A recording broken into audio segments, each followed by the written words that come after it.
কোনো রকম রং, কেমিক্যাল এবং মোল্ড ছাড়াই তৈরি হয়ে গেল কাঁচা আমের আইসক্রিম।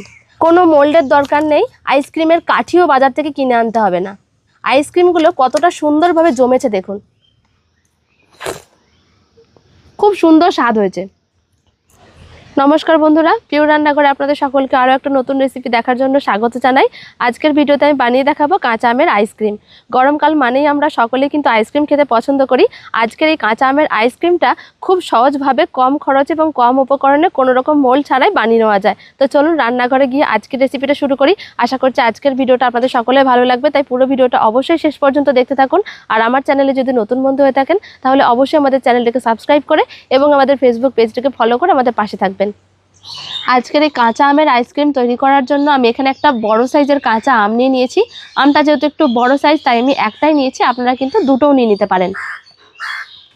আমটা দেখুন বেশ খানিকটা বড় সাইজ, আর এই একটা আম দিয়ে কিন্তু অনেকগুলো আইসক্রিম তৈরি করে নেওয়া যাবে। এই আমের যে মুখটা রয়েছে সেটা কিন্তু আমি আজকে কাটবো না, শুধু এই সাইড দিয়ে একটুখানি এইভাবে লম্বায় লম্বায় চিড়ে দিচ্ছি।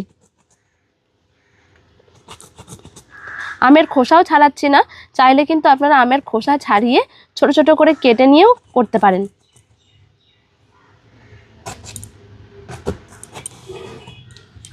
দেখুন ঠিক এরকমভাবে কেটে নিয়েছি।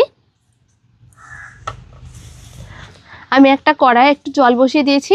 এবারে যে আমটা আমি কেটে রেখেছিলাম সাইড দিয়ে গাটা, সেই আমটা আমি দিয়ে দেবো সিদ্ধ করার জন্যে। ঢাকা দিয়ে দিচ্ছি।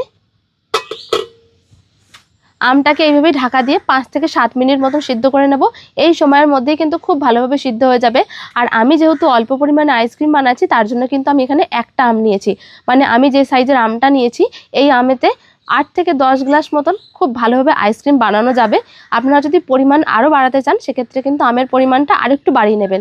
কাঁচা আম যেহেতু খুব টক হয় তাই খুব বেশি কিন্তু পরিমাণে আম দরকার পড়ে না। 4-5 মিনিট মতন আমি সিদ্ধ করে নিয়েছি। দেখুন এক সাইড খুব ভালো মতন হয়ে গেছে, তবে এই ওপরটা যেহেতু জল লাগছে না তার জন্য আমি একটুখানি উল্টে দিচ্ছি। এইরকম ভাবে যদি কেটে দেওয়া হয় তাহলে কিন্তু খুব তাড়াতাড়ি সিদ্ধ হয়ে যায়।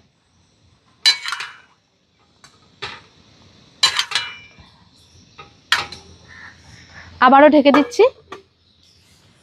আমটা দেখুন খুব ভালো মতন সিদ্ধ হয়ে গেছে, এই দেখুন ওপর থেকে বেরিয়ে আসছে। সিদ্ধ করে নেওয়া আমটাকে আমি একটা বড় গামলার মধ্যে নিয়ে নিচ্ছি। আমটাকে আমি জল দিয়ে কিছুক্ষণ একটু ঠান্ডা করে নিয়েছি। এবারে আমি খোসাটা ছাড়িয়ে নেব আমের শাঁসটা বের করার জন্য। আর এই আমের শাঁসটা যদি আপনারা মিক্সিতে দিয়ে না ঘোরাতে চান, মানে আমি সমস্ত কিছু দিয়ে মিক্সিতে বেটে নেব, তবে যদি আপনারা সেই কাজটা না করতে চান সেক্ষেত্রে কিন্তু গ্রেটার দিয়ে গ্রেট করে নিতে পারেন বা হাত দিয়েও খুব ভালোভাবে চটকে নিতে পারেন। আমটা কীরকম সেদ্ধ হয়েছে দেখলেই বুঝতে পারবেন। দেখুন খোসাটা আমি ছাড়িয়ে নিচ্ছি। আম যদি ভালোভাবে সিদ্ধ হয় তাহলে কিন্তু খোসাটাও খুব ভালোভাবে ছেড়ে আসবে।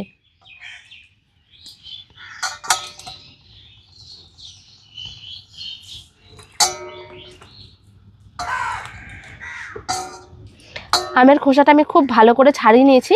এবারে হাতে করে এরকমভাবে আমের শাঁসটাকে বের করে নেব।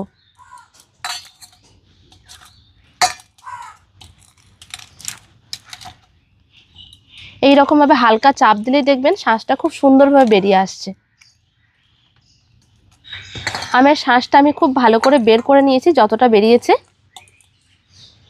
এখানে একটা মিক্সিং জার নিয়েছি, এর মধ্যে আমি আমের শাঁসটা দিয়ে দিচ্ছি।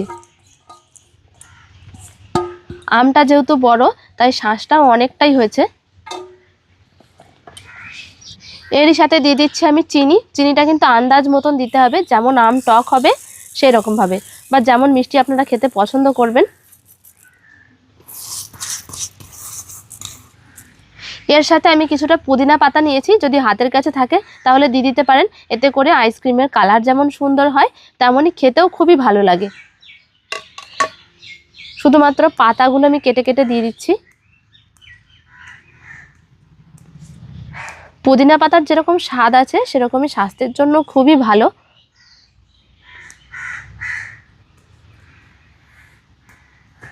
সব কিছু আমি এখানে দিয়ে দিয়েছি, পুদিনা পাতাগুলো সব দিয়ে দিয়েছি। এগুলো আমি জল ছাড়াই খুব ভালো করে বেটে নেবো, একদম মিহি করে। সমস্ত কিছু দিয়ে আমি খুব ভালো করে বেটে নিয়েছি। আর এবারে এই আইসক্রিমটা আমি সেট করে নেব। আর সেট করার জন্য আমি এখানে নিয়ে নিয়েছি কিছু প্লাস্টিকের গ্লাস আর যে কাগজের কাপগুলো হয় সেইগুলো। এগুলো কিন্তু আমাদের বাড়ির আশেপাশের দোকানে খুব সহজে পাওয়া যায়। আর যদি এগুলোও হাতের কাছে না থাকে, বাড়িতে মোল্ড থাকলে তো খুবই ভালো কথা। যদি মোল্ড না থাকে সেক্ষেত্রে আপনারা চায়ের যে কাপ হয় কিংবা বাড়িতে জল খাওয়ার যে গ্লাস হয় সেগুলোও কিন্তু ব্যবহার করতে পারেন, তাতেও খুব ভালোভাবে আইসক্রিম জমে যাবে। আইসক্রিম জমানোর জায়গা থাকলেও আইসক্রিমের যে কাঠি হয় সেগুলো কিন্তু হাতের কাছে সচরাচর পাওয়া যায় না। আমি এখানে বেশ কয়েকটা কাঠি বানিয়ে নিয়েছি। আপনারা যারা আমার মতন গ্রামে থাকেন তারা নিশ্চয়ই চিনবেন, বাঁশের যে চটা হয় সেই চটা দিয়ে আমি এই কাঠিগুলোকে বানিয়েছি। কারণ এই কাঠিগুলো কিন্তু আমরা আশেপাশের দোকানে পাবো না, আর অনলাইন থেকে যদি কিনতে যাই সেগুলো কিন্তু অনেকটা দাম পড়ে যাবে। কারণ এই কাঠিগুলো আমরা একবার ব্যবহার করার পর যেহেতু আর ব্যবহার করব না, তাই হাতেই কিন্তু বানিয়ে নেওয়া সব থেকে সুবিধা। খুব ভালো করে আমি বেটে নিয়েছি সব কিছু। দেখুন পুদিনা পাতা দেওয়ার কারণে খুব সুন্দর একটা কালারও এসেছে। আর এখানে আমি একটা গামলার মধ্যে একটা ছাঁকনি নিয়ে নিয়েছি খুব ভালো করে ছেঁকে নেওয়ার জন্য। এই কাজটা কিন্তু অবশ্যই করে করতে হবে।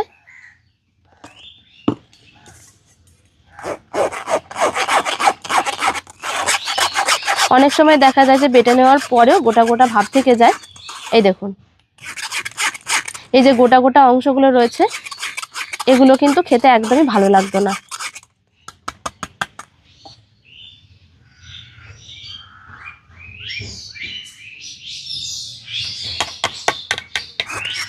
সবটা আমি খুব ভালো করে ছেঁকে নিয়েছি।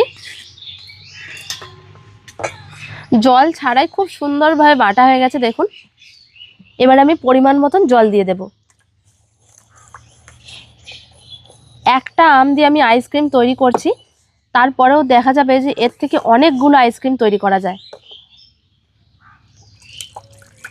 একটা আম দিয়েই অনেকটা শ্বাস হয়েছে।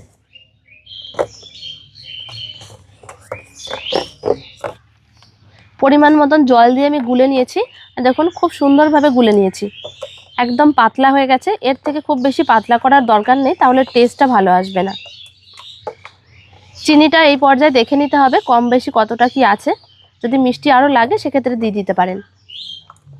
আইসক্রিমগুলো আমি যেহেতু কোনো প্রকার মোল্ড ছাড়াই তৈরি করব, তার জন্য যে গ্লাস আর কাগজের কাপগুলো নিয়েছিলাম সেগুলো বসিয়ে নিয়েছি। এবারে এর মধ্যে আমি আইসক্রিমে যে জলটা তৈরি করেছি সেটা দিয়ে দেব।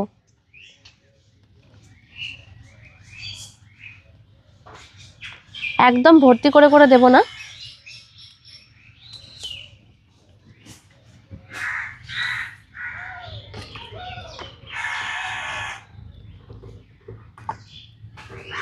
আইসক্রিমের জলটা আমি সব গ্লাসের মধ্যে দিয়ে দিয়েছি।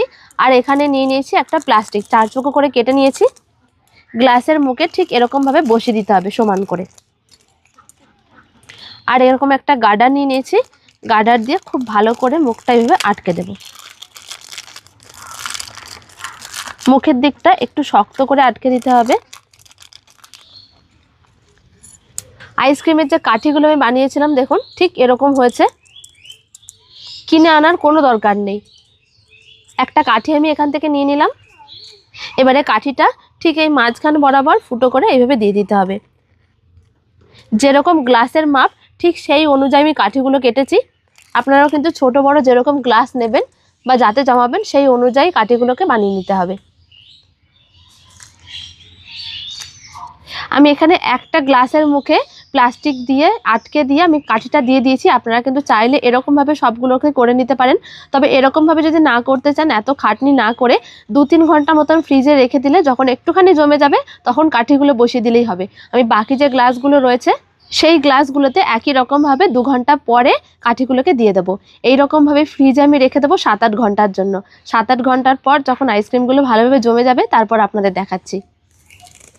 7-8 ঘন্টা মতন আইসক্রিমগুলোকে আমি ফ্রিজে রেখে দিয়েছিলাম। এবার আপনাদের দেখাবো যে আইসক্রিমগুলো কেমনভাবে জমেছে। বাড়িতে ফ্রিজ থাকলেই এই সময়ের মধ্যে খুব ভালোভাবে কিন্তু আইসক্রিমগুলো জমে যাবে। আইসক্রিমগুলো দেখুন কেমন সুন্দরভাবে জমেছে। একটুখানি হাতে করে এইভাবে নরম করে নিতে হবে, তাহলেই খুব সুন্দরভাবে বেরিয়ে আসবে। কোনো রকম রং, কেমিক্যাল এবং মোল্ড ছাড়াই তৈরি হয়ে গেল কাঁচা আমের আইসক্রিম। আইসক্রিমগুলো কতটা সুন্দরভাবে জমেছে দেখুন।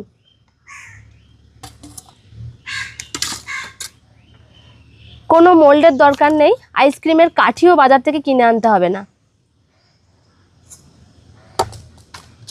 প্রত্যেকটা আইসক্রিম দেখুন বন্ধুরা কেমন সুন্দরভাবে বেরিয়ে আসছে আর কতটা সুন্দরভাবে জমে গেছে।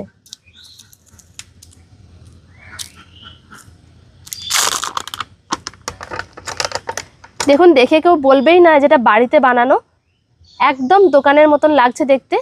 এর মধ্যে কোনো রকম রং কেমিক্যাল কিচ্ছু নেই। এত কম খরচে কোনো রকম রং কেমিক্যাল ছাড়া যে এরকম সুন্দর একটা আইসক্রিম বানানো যায় কাঁচা আম দিয়ে, সেটা আপনারা বাড়িতে না বানালে বুঝতেই পারবেন না। খুব সুন্দর স্বাদ হয়েছে।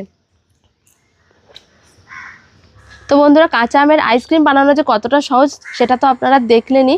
খুব সহজে এবং খুব কম খরচে আপনারা বাড়িতে তৈরি করে নিতে পারবেন। আলাদা করে কিন্তু দোকান থেকে কোনো কিছু কিনে আনার দরকার পড়বে না। তাই এই গরমে কেমিক্যাল ছাড়া বাড়িতে এরকম আইসক্রিম বানিয়ে নিন আর ছোট থেকে বড় সকলে খুব আনন্দ করে খান। আশা করছি আজকের ভিডিওটা আপনাদের সকলে ভালো লেগেছে। ভালো লাগলে অবশ্যই একটা লাইক শেয়ার কমেন্ট করবেন এবং আমাদের চ্যানেলটিকে সাবস্ক্রাইব করে আমাদের পাশে থাকবেন। দেখা হচ্ছে পরের ভিডিওতে। সকলে ভালো থাকবেন। ধন্যবাদ।